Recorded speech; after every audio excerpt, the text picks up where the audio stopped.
குழி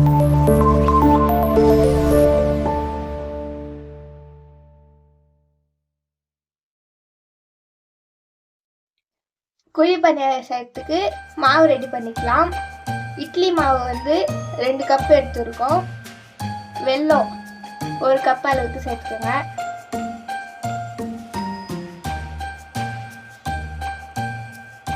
உப்பு 1/2 ஸ்பூன் சேர்த்துக்கலாம்.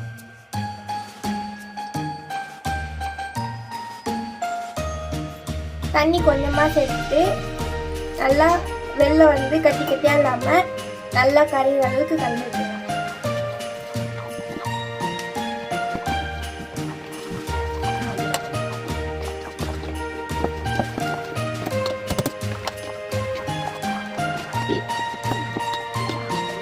இந்த மாதிரி இந்த பதத்துக்கு மாவை வந்து கலக்கிக்கலாம்.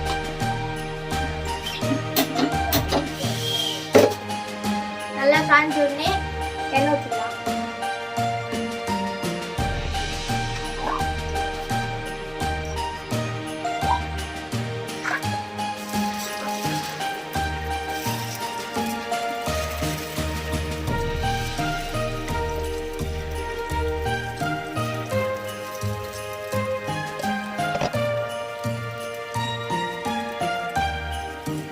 மூடி போட்டு முடிக்கலாம்.